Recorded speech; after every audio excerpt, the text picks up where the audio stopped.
Nos saúdo a todos com a paz do Senhor. Amém. O Evangelho de João, capítulo 4, a partir do versículo 1. Deixou a Judéia e foi outra vez para a Galiléia. E era-lhe necessário passar por Samaria. Foi, pois, a uma cidade de Samaria chamada Sicar, junto da herdade que Jacó tinha dado ao seu filho José. Estava ali a fonte de Jacó. Jesus, pois, cansado do caminho, assentou-se assim junto da fonte. Era isso quase a hora sexta. Veio uma mulher de Samaria tirar água. Disse-lhe Jesus: dá-me de beber. Porque os seus discípulos tinham ido à cidade comprar comida. Disse-lhe, pois, a mulher samaritana: como tu, sendo judeu, pedes a mim de beber, que sou mulher samaritana? Porque os judeus não se comunicam com os samaritanos. Respondeu Jesus e disse-lhe: se tu conheceras o dom de Deus, e quem é que te diz, dá-me de beber, tu lhe pedirias, e ele te daria uma água viva. Ele te daria uma água viva. A interpretação é só uma. Não existe muitas interpretações. A interpretação é só uma. O que existe são muitas aplicações em vários segmentos, em várias situações nas nossas vidas. O escritor aqui é João, o apóstolo, aquele que andara com Jesus e que fez também sinais e maravilhas quando caminhara com Jesus, porque a Bíblia diz que, dando a eles autoridade e poder, eles retornaram e contaram um testemunho para Jesus, dizendo que as enfermidades eram expelidas, que os demônios batiam em retirada e que eles estavam alegres por conta disso. Mas Jesus os repreende, dizendo que antes era para eles valorizar que o nome deles estivesse escrito no livro da vida, antes a esses sinais, porque isso tudo aconteceria de maneira natural, porque seguindo a Jesus, fazendo aquilo que ele queria que fizesse, tudo isso aconteceria de maneira natural. E este evangelista aqui escreve algumas histórias que é peculiar, só tem no seu livro, o livro de João. Por exemplo, o diálogo que tem Jesus com Nicodemos. Você não vai ver isso em outros evangelhos. Você não vai ver isso em Mateus, você não vai ver isso em Lucas, como também você não vai ver aquela situação em que Lázaro ressuscitou. Não é apresentado nos outros evangelhos. Isso é apresentado unicamente no evangelho de João. E este diálogo aqui, ele é lindo, porque é um diálogo que mostra que Jesus se preocupa tanto em pregar para as multidões, mas como ele também se preocupa com uma única alma para salvar. E a Bíblia diz que ele estava na Judéia e agora ele estava regressando novamente para a Galiléia. E assim ele vai com os seus discípulos, e vai caminhando com os seus discípulos em linha reta. E ele parou talvez numa encruzilhada ou numa bifurcação. Ele poderia ter pegado um outro caminho, poderia ter pegado o caminho da direita, poderia ter pegado o caminho da Pérea, ter cortado o Jordão e ter chegado até o lugar de destino. Mas ele não fez isso. Ele não pega outro caminho, não pega um atalho. Ele simplesmente segue em linha reta. E para aliviar um pouco da tensão do coração dos seus discípulos, porque na mente dos discípulos ele estava agora adentrando a terra dos hereges, ele manda que os seus discípulos fossem então até a cidade e lá comprassem pão. E assim também não trouxesse um embaraço ali para o diálogo que ele teria com a mulher samaritana. Então, dando um ponto aqui nessa história e apresentando a vocês o protagonista da história, porque o protagonista não é a mulher samaritana, muito embora ela esteja aqui no diálogo com Jesus, o maior protagonista da história é Jesus. Ele é o cerne da nossa vida. Jesus é o centro da Bíblia Sagrada e é a razão da igreja estar reunida e existir a igreja. É a figura de Jesus. E Jesus é a figura mais biografada no mundo inteiro. Jesus é o único na história que divide a história e antes e após ele. Então, antes de Cristo e após o Senhor Jesus. Ninguém na história jamais teve a influência que Jesus teve na história. Eu poderia citar aqui vários pensadores, vários eruditos que deixaram suas marcas aí na história e que as suas pérolas de conhecimento são lecionadas nas grandes faculdades do mundo inteiro. Mas nenhum desses sobrepujou a figura de Jesus. Amém. Jesus deixou marcas inapagáveis no universo, no cosmos e no coração dos homens. Os reis de outrora, para fazer com que os outros povos se sujeitassem a eles, eles usavam então de armas e partia para o combate, para fazer daquele povo os seus escravos. Mas Jesus foi o único que conseguiu cativar o coração do homem com a sua palavra e com o seu espírito. Não por força e não por violência, mas pelo seu espírito. Muitos homens na terra foram eloquentes e falaram muito bem na terra. Poderia citar aqui homens como os gregos, como foi Demóstenes, conhecido também como linguagem de prata, que fazia com que o coração do povo fervilhasse e descesse sobre ele uma salva de palmas. Mas diz Cantera que as palavras de Demóstenes morreu e se apagou lá nas terras de Atenas. Poderia citar aqui também um grande pensador e um grande orador de Roma que foi Cícero. Cícero fazia eletrizar o coração daqueles que lhe ouviam, mas Cícero pouquíssimos conhecem e sabem quem foi. Somente aqueles que são mais estudiosos e estudam a oratória sabem quem foi a figura de Cícero.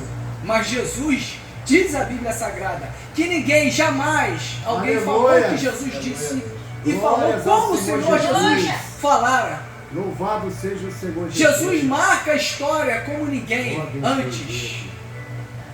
Ao ponto de homens que de alguma maneira eram avessos a Jesus, como Ernest Renan, disseram assim, Jesus, homem tão grande, tão poderoso, que eu não gostaria de discordar daqueles que o chamam de Deus.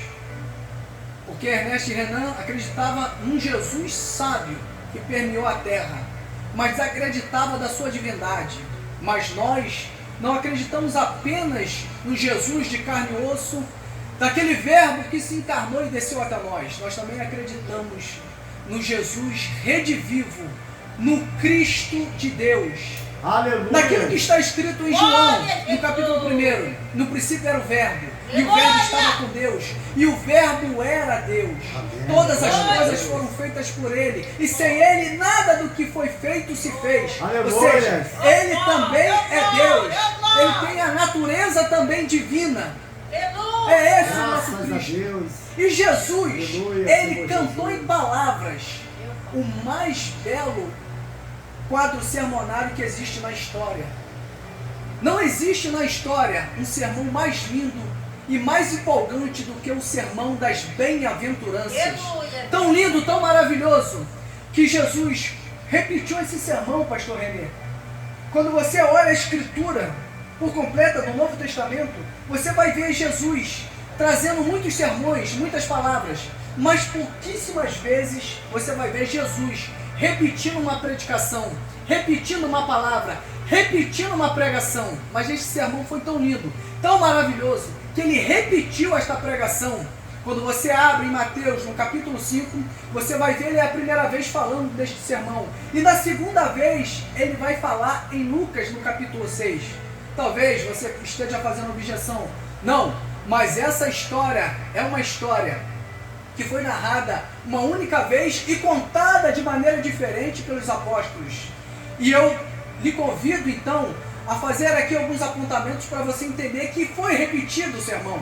Porque em Mateus a Bíblia diz que ele subiu ao monte. Em Lucas diz que ele desceu do monte. Ora, eles não podem estar aqui entrando em conflito daquilo que foi revelado para eles. O Espírito não diria que um subiu, que Jesus subiu em um momento, em outro momento ele desceu para fazer a mesma pregação. Não, a pregação foi pregada a primeira vez em Mateus, no capítulo 5. E este sermão ele se estendeu muito adiante. Em Lucas ele repete este sermão. E o sermão começa mais ou menos assim, quando todos estavam reunidos diante dele. E ele diz assim, Bem-aventurados são os pobres de espírito, porque é deles o reino dos céus. Bem-aventurados os que choram, porque eles serão consolados. Bem-aventurados são os mansos, porque eles herdarão a terra. Bem-aventurados são os misericordiosos, porque eles alcançarão misericórdia. Bem-aventurados são os limpos de coração, porque eles verão a Deus. Bem-aventurados são aqueles que são perseguidos por amor ao meu nome. Bem-aventurados são os pacificadores, porque eles serão chamados filhos de Deus. E aí ele levanta a mão e aponta para os seus discípulos, dizendo assim, ó: bem-aventurados sois vós, quando vos perseguirem, quando vos caluniarem, quando vos disserem todo mal contra vós, por amor ao meu nome, por causa de mim. Bem-aventurados sois vós, quando vocês passarem por tudo isso.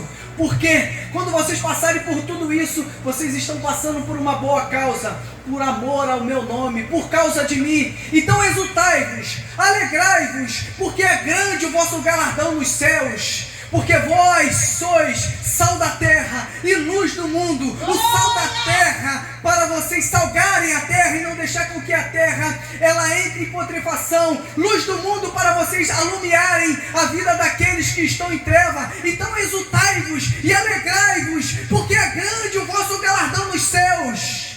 Porque assim fizeram aos profetas que vieram antes de vós. Então exultai-vos, porque é grande o vosso galardão nos céus. Louvado Veja bem, seja sal da Jesus. terra e luz do mundo. Sal da terra. Deus Todo-Poderoso. E aí o sal da terra, ele fala assim, olha, o sal da terra ele precisa salgar, porque se ele não salgar, ele não serve mais para nada, a não ser para ser lançado na rua e ser pisado pelos homens. Então sal da terra, se não for sal, você perde pelo menos 3 coisas. Primeiro, a sua essência. Segundo, você perde lugar no reino de Deus. Você é lançado na rua para ser pisado pelos homens. E terceiro, você perde o seu valor. Não serve mais para nada. Lembra-se daquela passagem em que Deus se levanta e fala para Jonas: Jonas, levanta-te e vai a Nínive e clama aquele povo. E o que fez Jonas? Jonas levantou-se e fugiu da face do Senhor. E eu fiquei me perguntando, como que Jonas fugiu da face do Senhor? Será que Jonas não conhecia a história de Moisés?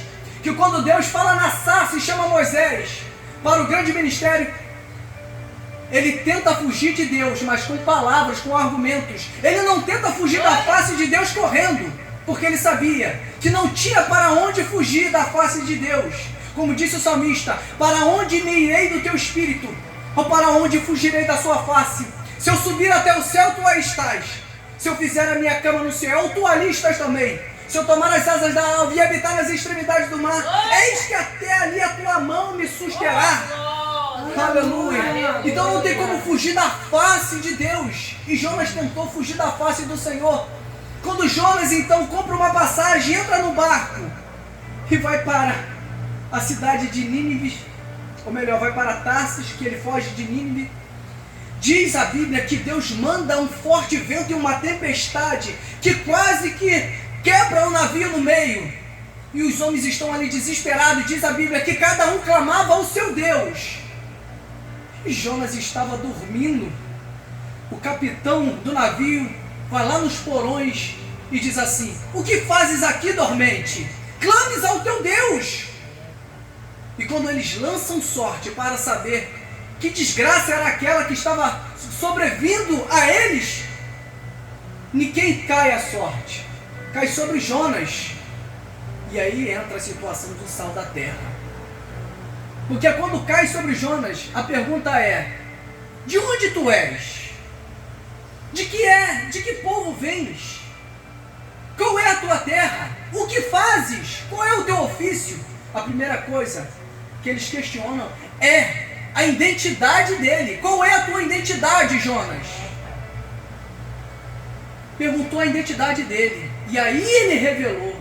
Depois de quase ter causado ali morte de vários homens, ele se revela: eu sou temente ao Deus Altíssimo, aquele que criou os céus e que criou a terra. Aleluia. Aleluia.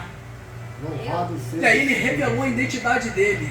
Então, sal da terra está falando da sua identidade, crente. Está falando da sua essência. Está falando que aonde você estiver, você carrega uma essência de Deus. Você carrega aí uma essência dos céus. Está dizendo que você está em certo ambiente para você evitar que este ambiente seja putreficado, ou seja, apodreça por completo. Você é sal da terra e luz do mundo. Você tem uma identidade. E quando você não revela a sua identidade, seja onde estiver, aí o mal começa a ganhar espaço. Mas quando você se revela sendo sal da terra, aí as coisas mudam. Aleluia. Oh, glória! Queres perder valor? Glória a Deus. Deixe de ser sal. Quer perder espaço? Deixe de ser sal. Quer perder a sua essência? Deixe de ser sal. E mais adiante ele diz assim, ó: vós sois a luz do mundo. Não se pode esconder uma cidade em cima de um monte. Ninguém acende uma candeia e coloca embaixo do alqueire, mas antes coloca em cima do velador, para que aquela luz alumie todos que estão na casa, que possa alumiar todos que estão na casa. Daí ele completa e arremata a sentença: que seja assim a vossa luz para diante dos homens, que alumie-se diante dos homens, para que eles vejam a vossa boa obra e possa glorificar ao Pai que está nos céus. Aleluia. Aleluia! Deus seja Aleluia. louvado. Aleluia. Enquanto os homens, os pregadores, os Glória a cantores, Deus. os homens famosos pensam que é para a glória deles, não, está dizendo aqui, olha, para que a vossa luz brilhe diante dos homens e eles possam ver as boas obras de cada um de vós, e essas boas obras eles possam glorificar a Deus e não a nós. Não a você pregador, não a você cantor, não a você que acha que é pastor de multidões, mas para que possa glorificar ao Pai que está nos céus. As nossas obras é para glorificar a Deus. Digno és de receber a honra, a glória, o louvor e a adoração. E este sermão que ele pinta tão belo, tão maravilhoso, ele deixa aqui para nós, escrito com as mais belas pinceladas para todos nós. Jesus sabia falar do mais alto catedrático ao homem mais simples do campo. E ele observava as situações da vida e do dia a dia. Ao longe ele observa uma mulher que está esbaforida, varrendo daqui, varrendo dali, acolá, tirando o tapete, batendo na parede, empurrando um móvel, empurrando outro e pegando de repente uma moedinha, uma dracma. E ele mostrando que naquela visão era Deus procurando aquele que deixara a casa do Pai. Aleluia. É Jesus mostrando que o semeador saiu a semear e que semente caiu à beira do caminho, que outra caiu entre os espinhos, outra em um solo pedregoso e outra caiu em um solo fértil. Jesus sabia pegar as coisas divinas dos céus, entremeá-las com as coisas da terra, para imprimir aos homens, para que eles pudessem entender os mistérios dos céus. E ele dá glória ao Pai por essas coisas serem ocultas aos grandes e os sábios da terra e revelar aos pequeninos da terra. Aleluia. Pequeninos, é Deus revelando para você os seus mistérios, os seus segredos. Aleluia. Como diz Glória a a Bíblia, Deus. não fará Deus coisa alguma sem antes revelar o seu segredo aos seus servos e profetas. Aleluia. Glória a ao teu Deus. nome, Aleluia. Glória a Jesus. Deus santo e Ao puro. catedrático ele fala, Nicodemos, tão elevada, tão elevado, tão cheio de si. E Jesus pega e rasga para ele o verbo e diz: olha, Nicodemos, é necessário nascer de novo, porque para os outros você aparenta ser muito santo, aos outros você está com uma indumentária santa e que parece que você tem muita intimidade com Deus, mas eu lhe revelo, é necessário nascer de novo. Então é Jesus, o homem mais importante da história e mais biografado. Caminhamos então e adentremos aqui agora aquilo que foi lido propriamente. Jesus então, ele está caminhando agora sozinho para o poço. De repente ele se assenta e espera o movimento que haveria de acontecer. Pastor René, se ele tivesse um reloginho como o meu, um relógio digital, ele daria um toquezinho na tela, no exato momento que a mulher deveria aparecer. E ao longe desponta a samaritana, com um cântaro, não sei se na sua cabeça ou se estava no ombro. O certo era que o cântaro era uma peça bojuda com seu gargalo azado, que facilitaria entrar a corda por ele, amarrá-lo e lançar ao fundo do poço. E aquela mulher aparece. Ela não fala uma palavra, Jesus também nada fala, um silêncio é rompido quando ela lança o cântaro no fundo do poço.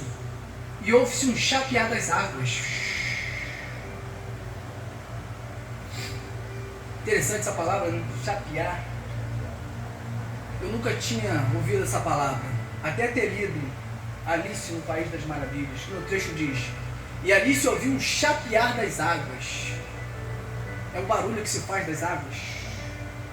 E quando o cântaro bate, e ela então puxa ali o seu cântaro, e ela pega o cântaro e vai se retirar, Jesus então rompe o silêncio e diz: mulher, dá-me de beber. E ela responde: como tu, sendo judeu, pede a mim, que sou uma mulher samaritana, dá-me de beber? E Jesus lhe respondeu: se tu conheceras o dom de Deus, e quem é que te pede, dá-me de beber, tu lhe pediria, e eu lhe daria uma água viva. Eu lhe daria uma água.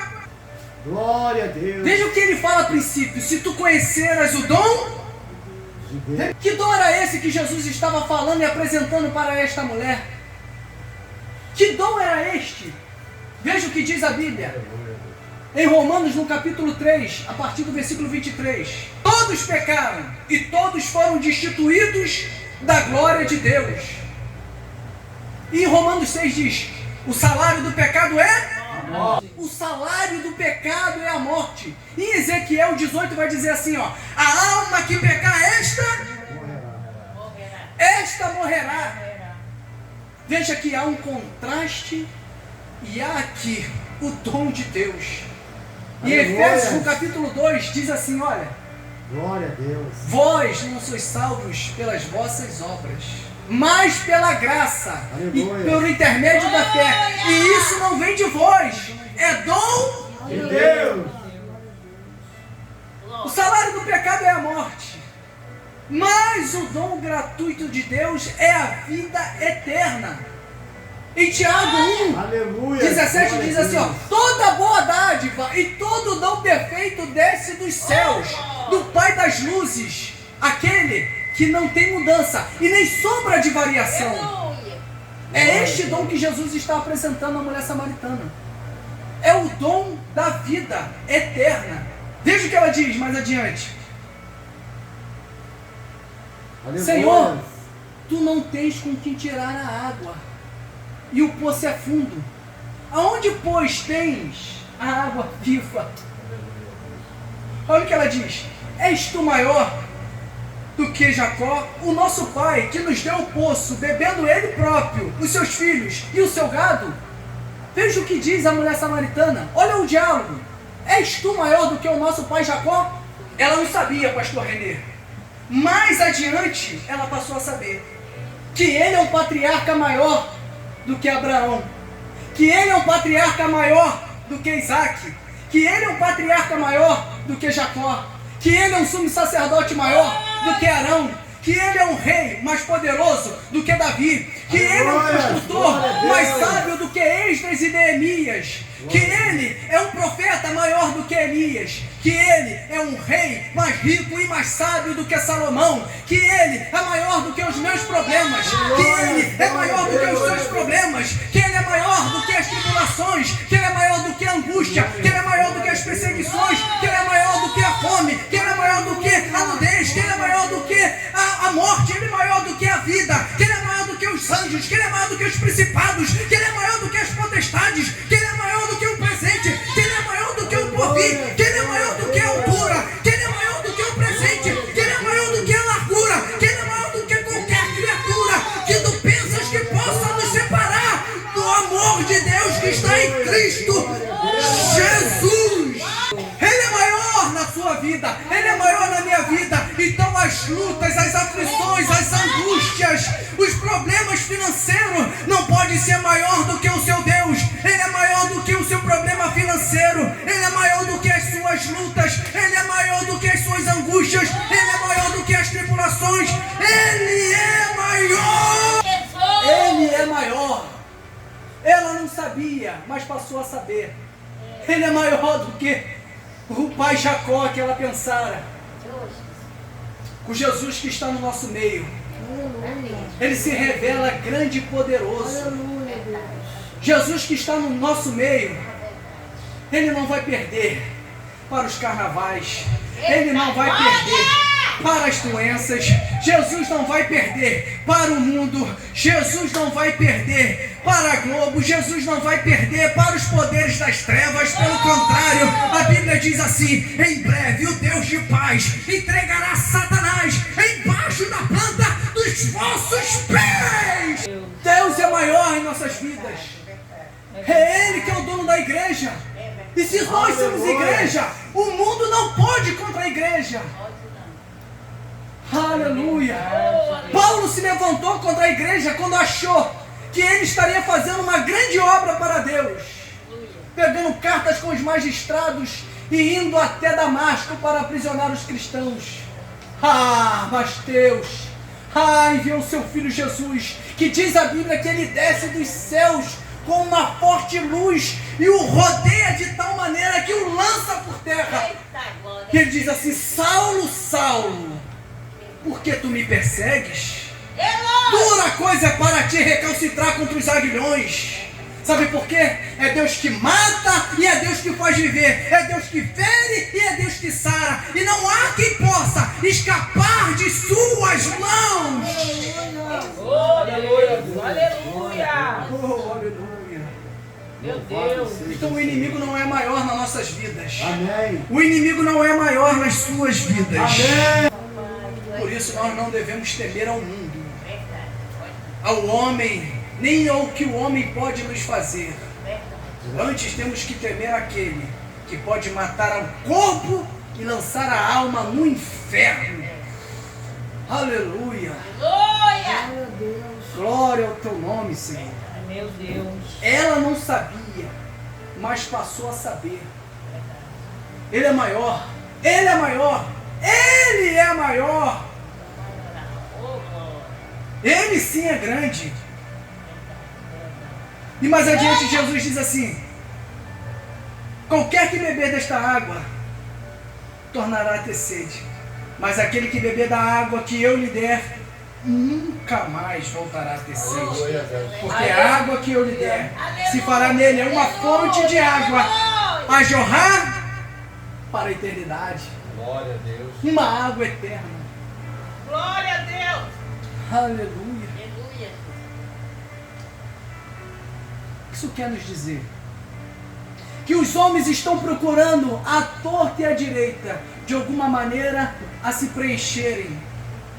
O ser humano, à torta e à direita, busca uma válvula de escape em todos os meios. E agora, mais do que nunca, nos tal dos joguinhos, dos tigrinhos da vida. Tentando preencher um vazio, tentando preencher algo. Mas graças a Deus que nós já encontramos aquilo que nos preencher. Aleluia. Para mim, Deus, para nós, Deus, para a igreja, Deus, é suficiente para as nossas faltas. Ele nos preenche totalmente. Outro dia minha esposa falou: você só quer orar e ler Bíblia. Eu falei: graças a Deus, porque é isso que me preenche, isso que me é suficiente. É ler, orar, fazer a obra de Deus, isso que me preenche. Nada mais eu quero deste mundo. Aleluia. É cumprir a minha missão aqui na terra, como pregador da sua palavra, anunciador do seu evangelho. É isso, somente isso, é isso que me preenche. Porque o vazio do coração do homem nada mais é do que esta fonte de água viva. É Jesus em nossas vidas. É o Espírito Santo de Deus nos preenchendo a cada momento. Aleluia.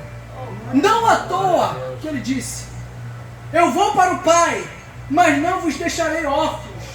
Eu enviarei um outro Consolador. Então é isso que nos preenche. É isso que nos fortalece a cada dia. A permanecer na caminhada. Porque a marcha da igreja não para. Não pode parar e não vai parar. Eu quero dizer para você, crente, que a sua marcha não para. Não pode parar e não vai parar. Você vai continuar no combustível de Deus. É o Espírito Santo de Deus que te fortalece nesta noite. É Ele que renova as suas forças. É Ele que te coloca de pé. É Ele que renova a sua vida nesta noite. É Ele que desce o seu poder glorioso nesta noite. Receba nesta noite, então, unção e renovação da parte de Deus nesta noite, em nome de Jesus. Senhor, dá-me dessa água para que não tenha mais sede e não venha mais aqui tirá-la. Disse Jesus: vai, chama o teu marido. E a mulher respondeu: eu não tenho marido.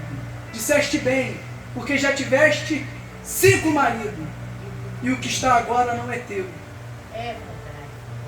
Jesus, ele mete o dedo na ferida da mulher. Só que ele não mete o dedo para machucá-la. Jesus mete o dedo na ferida para sará-la. Para ela entender de uma vez por todas que essa vida incansável de relacionamentos, isso tem que parar. Que ela tem que encontrar o que é dela. E uma fonte de água viva, que é Jesus, que vai resolver o problema.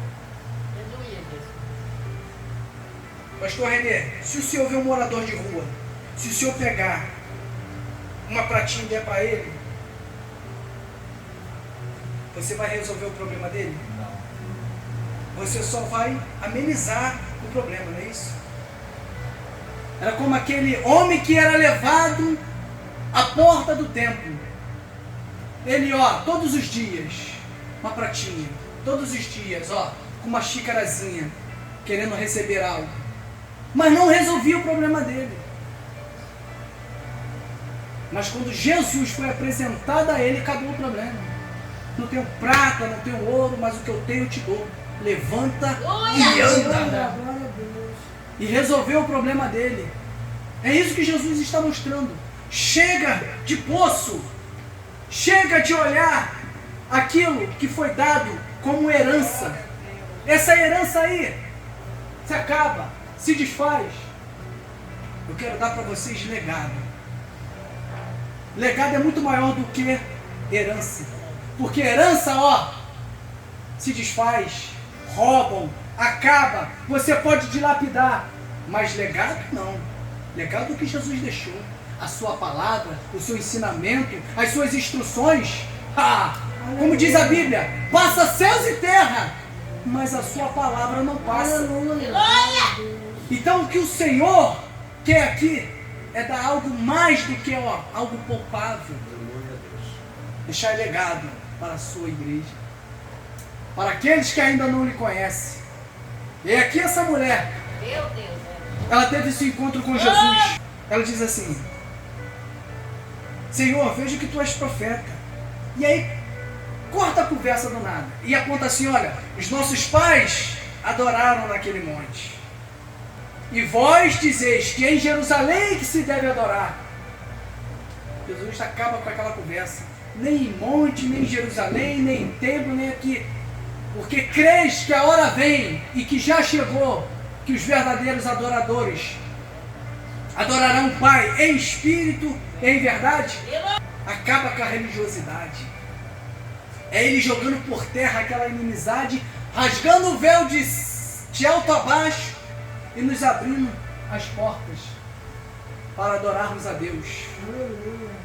Não há mais a necessidade de um sacerdote que pegar as suas orações e levar a Deus. Não há mais a necessidade de alguém fazer isso por você, Oh, papai. de se aproximar de Deus através de um representante terreno. Não, porque o nosso representante, ele é divino, é o sumo sacerdote, é o Cristo. Este sim intercede por nós, e é este Cristo que está aqui nesta noite. Aleluia! Glória a Deus! Fiquemos de pé. Louvado seja o Senhor. É este sumo sacerdote Aleluia. que desce com a sua mão poderosa nas suas vidas hoje, agora. Deus, eu quero te pedir, Jesus, neste momento, que o Senhor fortaleça os teus santos. Amém, Que o Senhor. Senhor fortaleça a sua igreja. Que o Senhor fortaleça as tuas filhas que estão aqui nesta noite. Aleluia. Que o Senhor fortaleça, meu Deus, esses homens de Deus, os pastores que aqui estão. Aleluia! Essas Glória a missionárias, Deus! meu Jesus. Glória Que o Senhor a Deus. fortaleça a alma de cada um deles. Louvado. Meu Deus, porque uns confiam em carros, outros confiam em cavalos, uns se inclinam na batalha e caem, mas nós faremos menção do nome do Senhor, Aleluia. porque o Senhor Glória a sim Deus. é o Senhor dos exércitos e é o Senhor que se está em nossas vidas. Aleluia. Nesta noite, fortalece os Glória teus a filhos, Deus. fortalece as suas filhas, Glória fortalece a os teus Deus. servos para a glória, para a glória, para a glória